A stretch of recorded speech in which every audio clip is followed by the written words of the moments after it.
अस्सलामुअलैकुम वरहमतुल्लाहि वबरकातुहू। मुज़क्कर मुअन्नस की अब एक और दो किस्में बनती हैं।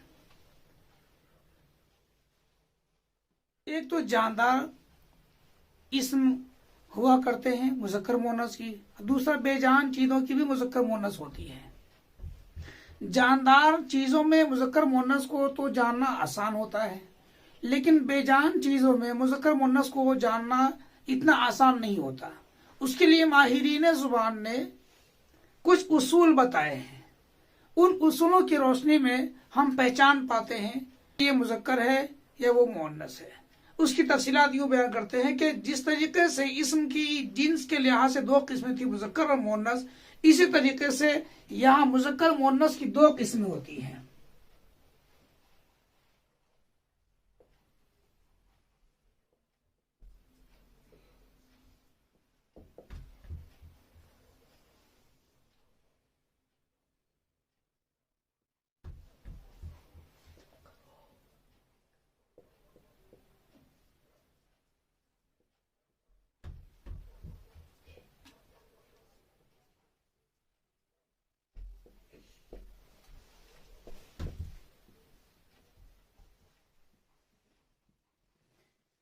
ये मुज़क्कर मुअन्नस की दो किस्म होती है। एक तो मुज़क्कर मुअन्नस हकीकी और दूसरा वाला जो है मुज़क्कर मुअन्नस गैर हकीकी। ये मुज़क्कर मुअन्नस हकीकी क्या होता है और गैर हकीकी क्या होते हैं, इनकी तफसीलात मैं आपको बयान करने लगा हूँ। इसकी तफसील हम यकीनन इसके डिफिनेशन और इसकी तारीफ के जरिए से अच्छी तरह समझ पाएंगे। मुज़क्कर मुअन्नस हकीकी ये जानदार चीजों के अंदर होते हैं, यानी इसकी तारीफ यूं होगी कि मुज़क्कर मुअन्नस हकीकी वो कहलाता है जो नर के मुकाबले में मादा हो और मादा के मुकाबले में नर हो।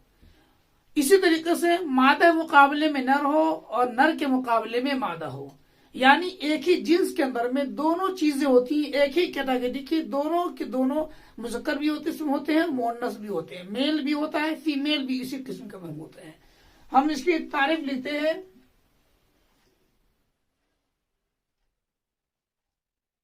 नर के मुकाबिल में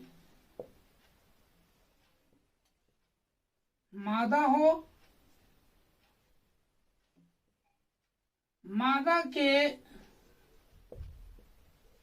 मुकाबिल में नर हो। ये आपके सामने में मुज़क्कर मुअन्नस हकीकी हुआ और इसके अपोजिट में मुज़क्कर मुअन्नस गैर हकीकी है। एग्जाम्पल दे रहा हूं तो इससे समझने में आसानी होगी। जैसे मैंने लिखा यहाँ वालिद, यहां मैं लिखता हूं वालिदा, यहां मैंने लिखा बेग, यहां मैं लिख रहा हूं बेगम, यहां मैंने लिखा बिल्ला, तो यहां हमने लिखा बिल्ली। कबूतर, कबूतरी,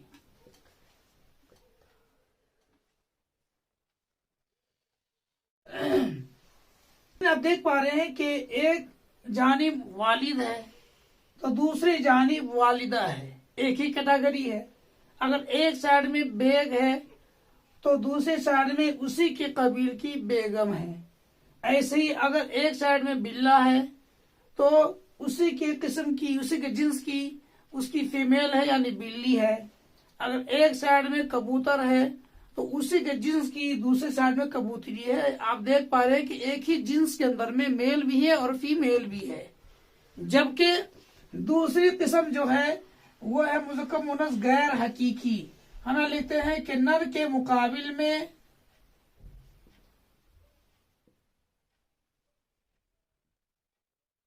मादा ना हो, मादा के मुकाबिल में नर ना हो।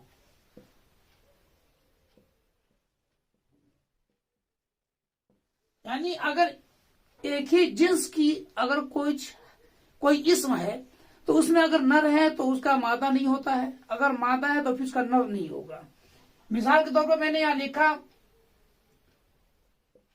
जमीन, ये मुअन्नस इस्तेमाल होती है लेकिन इसकी जिन्स की नर नहीं है। अगर मैंने यहां लिखा आसमान, ये मुज़क्कर इस्तेमाल होता है, पर इसके कबील के मुअन्नस यहां नहीं है। ऐसे ही मैंने यहां लिखा कलम, इसका भी इस्तेमाल मुज़क्कर होता है, पर इसी के जिन्स की यहां पर मुअन्नस इसका नहीं है। ऐसे ही हमने यहां लिखा कापी, ये मुअन्नस इस्तेमाल होता है, लेकिन यहां पर इसी के जिन्स की कोई मुज़क्कर नहीं है। तो नाज़रीन, आपने देखा कि जानदार चीजों के अंदर में तो हमें मुज़क्कर मुअन्नस को पहचानना आसान होता है, लेकिन बेजान चीजों में मुज़क्कर मुअन्नस को पहचानने के लिए माहिरीन लिसान ने, माहिरीन जुबान ने उसके लिए उसूल बनाए हैं। यहाँ फिलहाल हम आपको बता दें कि हकीकी का ताल्लुक जानदार से है। देख पा रहे हैं कि आप वालिद, वालदा, बेगम, बिल्ला, बिल्ली, कबूतर, कबूतरी, ये सब के सब जानदार हैं। इस जानदार के अंदर में जो है मुज़क्कर मुअन्नस तो समझना आसान होता है, लेकिन यहाँ बेजान चीजें जैसे जमीन, आसमान, कलम, कापी, इसमें कुछ अल्फाज मुज़क्कर है, कुछ अल्फाज मुअन्नस है, पर इसमें अगर जो मुज़क्कर है उसका मुअन्नस नहीं है, इसमें जो मुअन्नस है उसका मुज़क्कर नहीं है, तो पता ये चला कि मुज़क्कर मुअन्नस की दो किस्में होती हैं, हकीकी, गैर हकीकी। हकीकी के अंदर में ये सारे के सारे जो अस्मा आते हैं, इसम आते हैं।